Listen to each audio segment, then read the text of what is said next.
ब्रह्ममुरारिसुरार्चितलिङ्गं निर्मलभासितशोभितलिङ्गम् जन्मज दुःखविनाशकलिङ्गं तत्प्रणमामि सदा शिवलिङ्गम्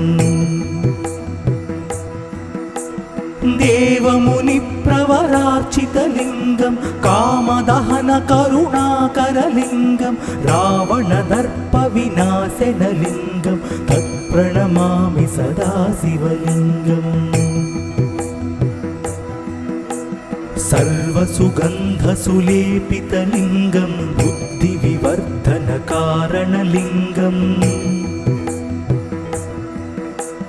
सिद्धसुरासुरवन्दितलिङ्गं तत्प्रणमामि सदा शिवलिङ्गम् कनकमहामणिभूषितलिङ्गं फणिपतिवेष्टितशोभितलिङ्गम् दक्षसुयज्ञविनाशनलिङ्गं तत्प्रणमामि सदा शिवलिङ्गम् कुङ्कुमचन्दनलेपितलिङ्गं पङ्कजहारसुशोभितलिङ्गं सञ्चितपापविनाशनलिङ्गं तत्प्रणमामि सदा शिवलिङ्गम्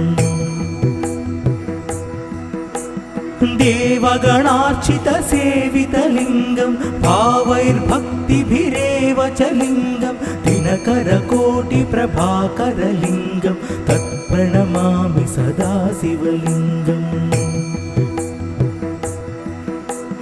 अष्टदलोपरिवेष्टितलिङ्गं सर्वसमुद्भवकारणलिङ्गम् अष्टदरिद्रविनाशनलिङ्गं तत्प्रणमामि सदा शिवलिङ्गम् सुरगुरुसुरवरपूजितलिङ्गं सुरवनपुष्पसदार्चितलिङ्गम् परमात्मकलिङ्गं तत्प्रणमामि सदा शिवलिङ्गम् लिङ्गाष्टकमिदं पुण्यं यः पठेत् शिवसन्निधौ शिवलोकमवाप्नोति शिवेन सह मोदते।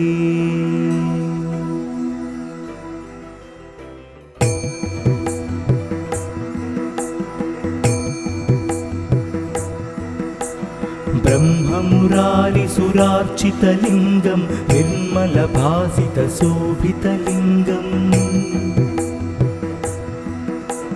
जन्मज दुःखविनाशकलिङ्गं तत्प्रणमामि सदा शिवलिङ्गम् देवमुनिप्रवरार्चितलिङ्गं कामदहनकरुणाकरलिङ्गं रावणदर्पविनाशनलिङ्गं तत्प्रणमामि सदा शिवलिङ्गम् सर्वसुगन्धसुलेपितलिङ्गं बुद्धिविवर्धनकारणलिङ्गम्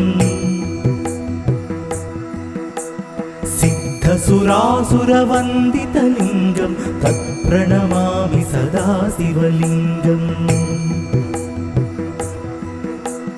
कनकमहामणिभूषितलिङ्गं फणिपतिवेष्टितशोभितलिङ्गम् दक्षसुयज्ञविनाशनलिङ्गं तत्प्रणमामि सदा शिवलिङ्गम् कुङ्कुमचन्दनलेपितलिङ्गं पङ्कजहारसुशोभितलिङ्गं सञ्चितपापविनाशनलिङ्गं तत्प्रणमामि सदा शिवलिङ्गम् देवगणार्चितसेवितलिङ्गं भावैर्भक्तिभिरेव च लिङ्गं दिनकरकोटिप्रभाकरलिङ्गं तत्प्रणमामि सदा शिवलिङ्गम् अष्टदलोपरिवेष्टितलिङ्गं सर्वसमुद्भवकारणलिङ्गम् अष्टदरिद्रविनाशनलिङ्गं तत्प्रणमामि सदा शिवलिङ्गम् सुरगुरु सुरवरपूजितलिङ्गं सुरवनपुष्पसदार्चितलिङ्गम् परमपरं परमात्मकलिङ्गं तत्प्रणमामि सदा शिवलिङ्गम् लिङ्गाष्टकमिदं पुण्यं यः पठेत् शिवसन्निधौ शिवलोकमवाप्नोति शिवेन सह मोदते।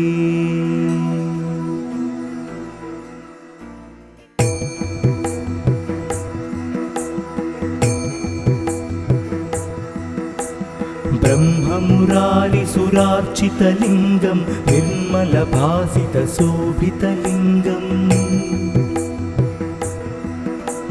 जन्मजदुःखविनाशकलिङ्गं तत्प्रणमामि सदा शिवलिङ्गम् देवमुनिप्रवरार्चितलिङ्गं कामदहनकरुणाकरलिङ्गं रावणदर्पविनाशनलिङ्गं तत्प्रणमामि सदा शिवलिङ्गम् सर्वसुगन्धसुलेपितलिङ्गं बुद्धिविवर्धनकारणलिङ्गम् सिद्धसुरासुरवन्दितलिङ्गं तत्प्रणमामि सदा शिवलिङ्गम् कनकमहामणिभूषितलिङ्गं फणिपतिवेष्टितशोभितलिङ्गम् दक्षसुयज्ञविनाशनलिङ्गं तत्प्रणमामि सदा शिवलिङ्गम् कुङ्कुमचन्दनलेपितलिङ्गं पङ्कजहारसुशोभितलिङ्गं सञ्चितपापविनाशनलिङ्गं तत्प्रणमामि सदा शिवलिङ्गम् देवगणार्चितसेवितलिङ्गं भावैर्भक्तिभिरेव च लिङ्गं दिनकरकोटिप्रभाकरलिङ्गं तत्प्रणमामि सदा शिवलिङ्गम् अष्टदलोपरिवेष्टितलिङ्गं सर्वसमुद्भवकारणलिङ्गम् अष्टदरिद्रविनाशनलिङ्गं तत्प्रणमामि सदा शिवलिङ्गम् सुरगुरु सुरवरपूजितलिङ्गं सुरवनपुष्पसदार्चितलिङ्गम् परमपरं परमात्मकलिङ्गं तत्प्रणमामि सदा शिवलिङ्गम् लिङ्गाष्टकमिदं पुण्यं यः पठेत् शिवसन्निधौ शिवलोकमवाप्नोति शिवेन सह मोदते।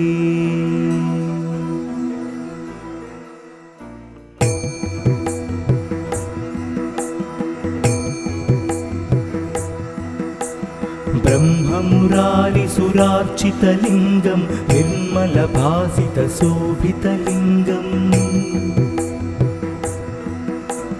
जन्मजदुःखविनाशकलिङ्गं तत्प्रणमामि सदा शिवलिङ्गम्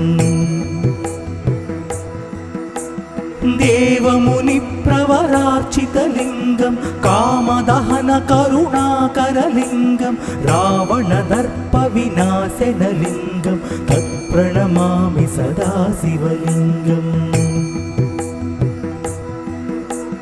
सर्वसुगन्धसुलेपितलिङ्गं बुद्धिविवर्धनकारणलिङ्गम् सिद्धसुरासुरवन्दितलिङ्गं तत्प्रणमामि सदा शिवलिङ्गम् कनकमहामणिभूषितलिङ्गं फणिपतिवेष्टितशोभितलिङ्गम् दक्षसुयज्ञविनाशनलिङ्गं तत्प्रणमामि सदा शिवलिङ्गम् कुङ्कुमचन्दनलेपितलिङ्गं पङ्कजहारसुशोभितलिङ्गं सञ्चितपापविनाशनलिङ्गं तत्प्रणमामि सदा शिवलिङ्गम्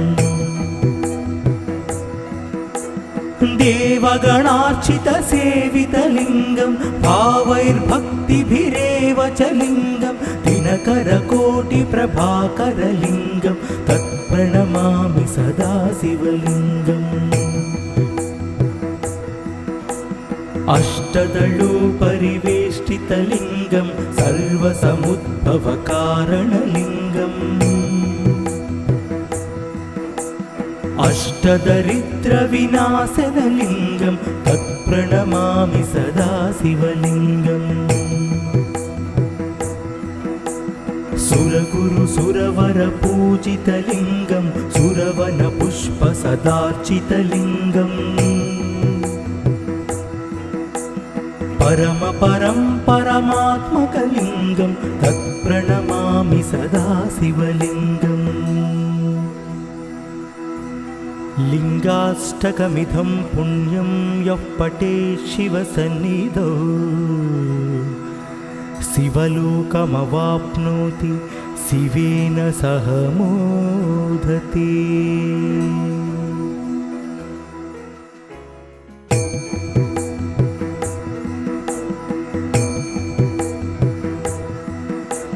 ब्रह्ममुरारिसुरार्चितलिङ्गं निर्मलभासितशोभितलिङ्गम् जन्मजदुःखविनाशकलिङ्गं तत्प्रणमामि सदा शिवलिङ्गम् देवमुनिप्रवरार्चितलिङ्गं कामदहनकरुणाकरलिङ्गं रावणदर्पविनाशनलिङ्गं तत्प्रणमामि सदा शिवलिङ्गम् सर्वसुगन्धसुलेपितलिङ्गं बुद्धिविवर्धनकारणलिङ्गम् सिद्धसुरासुरवन्दितलिङ्गं तत्प्रणमामि सदा शिवलिङ्गम् कनकमहामणिभूषितलिङ्गं फणिपतिवेष्टितशोभितलिङ्गम् दक्षसुयज्ञविनाशनलिङ्गं तत्प्रणमामि सदा शिवलिङ्गम् कुङ्कुमचन्दनलेपितलिङ्गं पङ्कजहारसुशोभितलिङ्गं सञ्चितपापविनाशनलिङ्गं तत्प्रणमामि सदा शिवलिङ्गम् देवगणार्चितसेवितलिङ्गं भावैर्भक्तिभिरेव च लिङ्गं दिनकरकोटिप्रभाकरलिङ्गं तत्प्रणमामि सदा शिवलिङ्गम् अष्टदलोपरिवेष्टितलिङ्गं सर्वसमुद्भवकारणलिङ्गम् अष्टदरिद्रविनाशनलिङ्गं तत्प्रणमामि सदा शिवलिङ्गम् सुरगुरुसुरवरपूजितलिङ्गं सुरवनपुष्पसदार्चितलिङ्गम् परमपरं परमात्मकलिङ्गं तत्प्रणमामि सदा शिवलिङ्गम् लिङ्गाष्टकमिदं पुण्यं यः पठेत् शिवसन्निधौ शिवलोकमवाप्नोति शिवेन सह मोदते।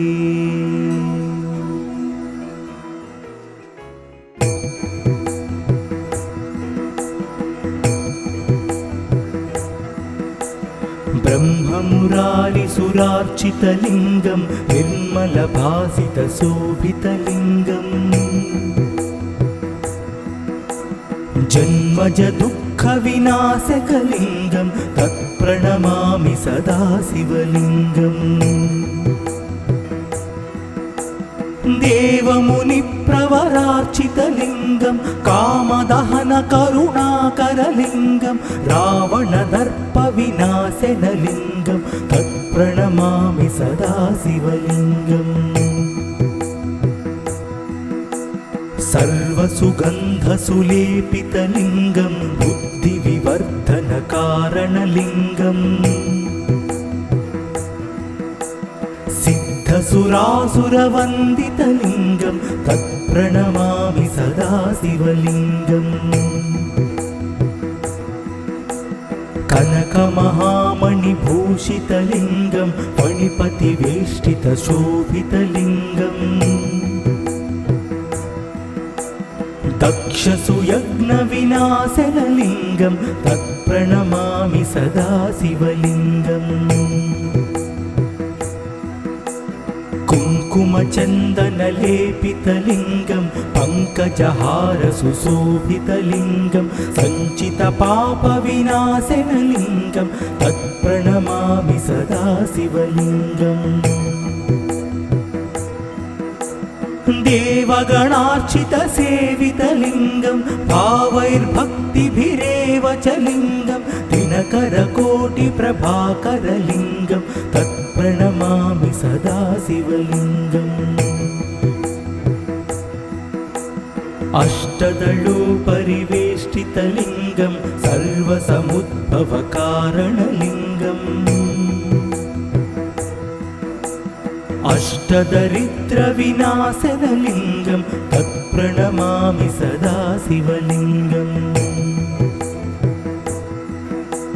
सुरगुरुसुरवरपूजितलिङ्गं सुरवनपुष्पसदार्चितलिङ्गम्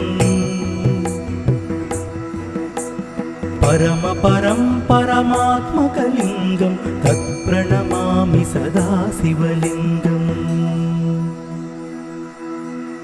लिङ्गाष्टकमिदं पुण्यं यः पठेत् शिवसन्निधौ शिवलोकमवाप्नोति शिवेन सह मोदते।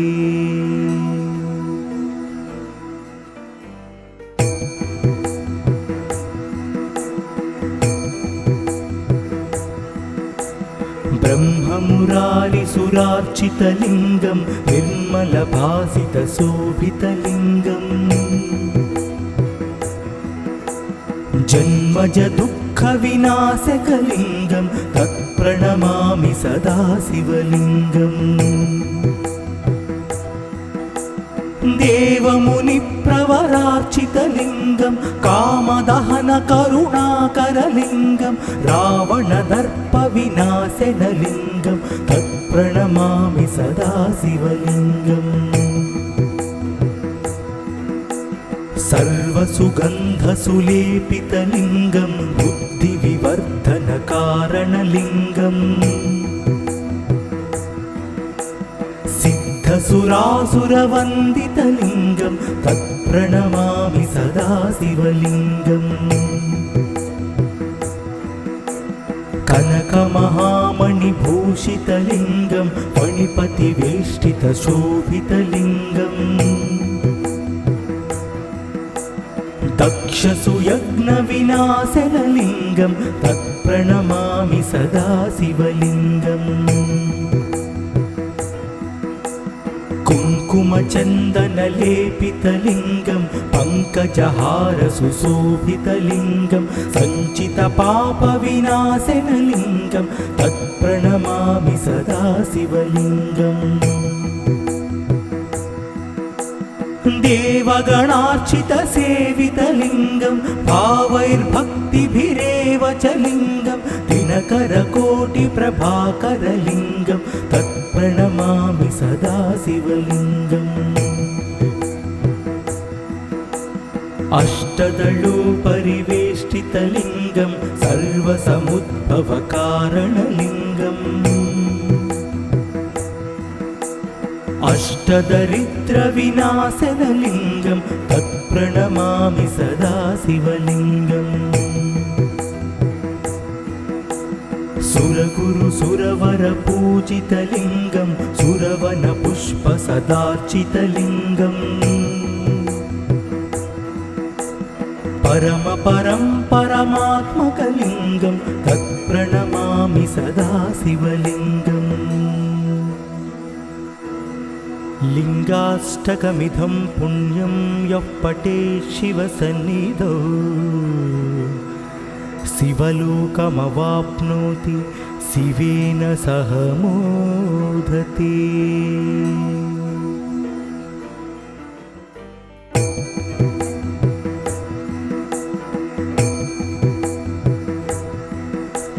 ब्रह्ममुरारिसुरार्चितलिङ्गं निर्मलभासितशोभितलिङ्गम्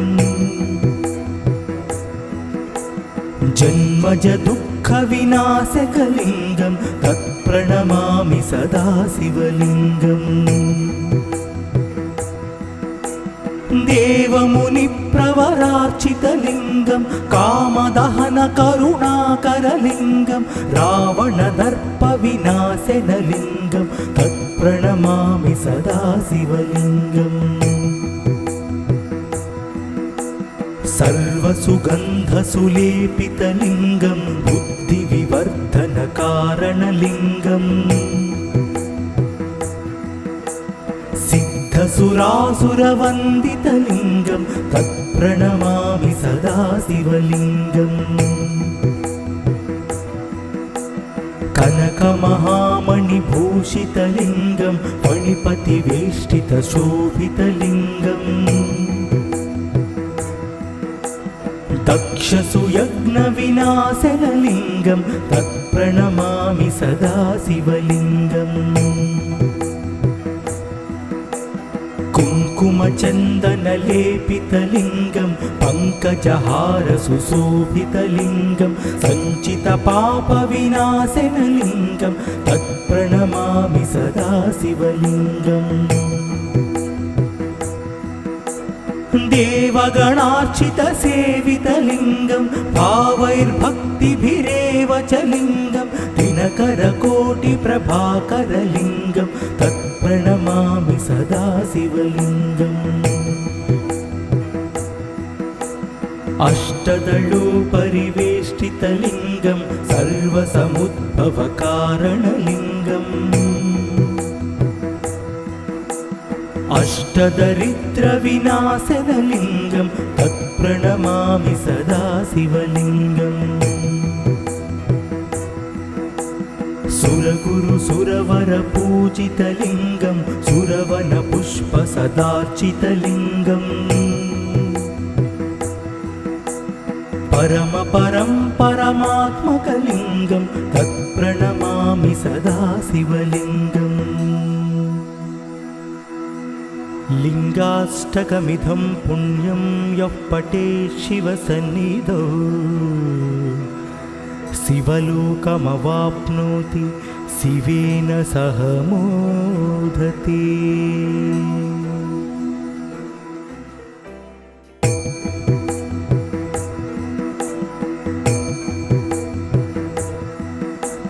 ब्रह्ममुरारिसुरार्चितलिङ्गं निर्मलभासितशोभितलिङ्गम् जन्मजदुःखविनाशकलिङ्गं तत्प्रणमामि सदा शिवलिङ्गम् देवमुनिप्रवरार्चितलिङ्गं कामदहनकरुणाकरलिङ्गं रावणदर्पविनाशनलिङ्गं तत्प्रणमामि सदा शिवलिङ्गम् सर्वसुगन्धसुलेपितलिङ्गं बुद्धिविवर्धनकारणलिङ्गम् सिद्धसुरासुरवन्दितलिङ्गं तत्प्रणमामि सदा शिवलिङ्गम् कनकमहामणिभूषितलिङ्गं फणिपतिवेष्टितशोभितलिङ्गम्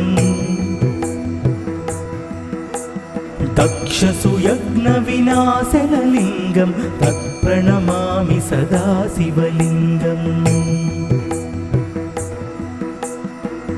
कुङ्कुमचन्दनलेपितलिङ्गं पङ्कजहारसुशोभितलिङ्गं सञ्चितपापविनाशनलिङ्गं तत्प्रणमामि सदा शिवलिङ्गम् देवगणार्चितसेवितलिङ्गं भावैर्भक्तिभिरेव च लिङ्गं दिनकरकोटिप्रभाकरलिङ्गं तत्प्रणमामि सदा शिवलिङ्गम्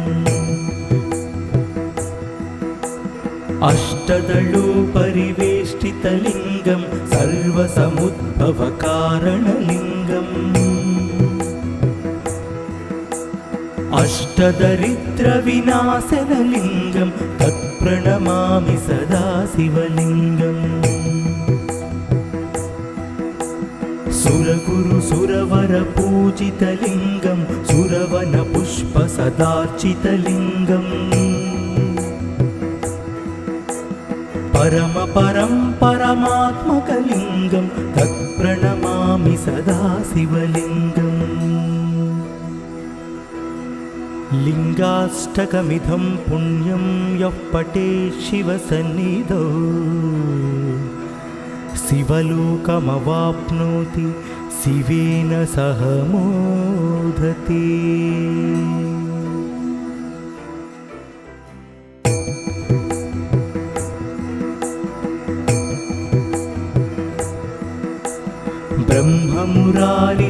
ब्रह्ममुरारिसुरार्चितलिङ्गं निर्मलभासितशोभितलिङ्गम् जन्मजदुःखविनाशकलिङ्गं तत्प्रणमामि सदा शिवलिङ्गम् देवमुनिप्रवरार्चितलिङ्गं कामदहनकरुणाकरलिङ्गं रावणदर्पविनाशनलिङ्गं तत्प्रणमामि सदा शिवलिङ्गम् सर्वसुगन्धसुलेपितलिङ्गं बुद्धिविवर्धनकारणलिङ्गम् सिद्धसुरासुरवन्दितलिङ्गं तत्प्रणमामि सदा शिवलिङ्गम् कनकमहामणिभूषितलिङ्गं फणिपतिवेष्टितशोभितलिङ्गम् दक्षसुयज्ञविनाशनलिङ्गं तत्प्रणमामि सदा शिवलिङ्गम् कुङ्कुमचन्दनलेपितलिङ्गं पङ्कजहारसुशोभितलिङ्गं सञ्चितपापविनाशनलिङ्गं तत्प्रणमामि सदा शिवलिङ्गम् देवगणार्चितसेवितलिङ्गं भावैर्भक्तिभिरेव च लिङ्गं दिनकरकोटिप्रभाकरलिङ्गं तत्प्रणमामि सदा शिवलिङ्गम् अष्टदलोपरिवेष्टितलिङ्गं सर्वसमुद्भवकारणलिङ्गम् अष्टदरिद्रविनाशनलिङ्गं तत्प्रणमामि सदा शिवलिङ्गम् सुरगुरुसुरवरपूजितलिङ्गं सुरवनपुष्पसदार्चितलिङ्गम् परमात्मकलिङ्गं तत्प्रणमामि सदा शिवलिङ्गम् लिङ्गाष्टकमिदं पुण्यं यः पठेत् शिवसन्निधौ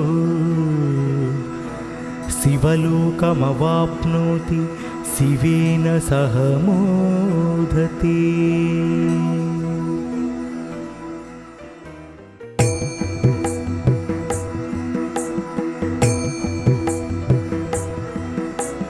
ब्रह्ममुरारिसुरार्चितलिङ्गं निर्मलभासितशोभितलिङ्गम् जन्मजदुःखविनाशकलिङ्गं तत्प्रणमामि सदा शिवलिङ्गम् देवमुनिप्रवरार्चितलिङ्गं कामदहन करुणाकरलिङ्गं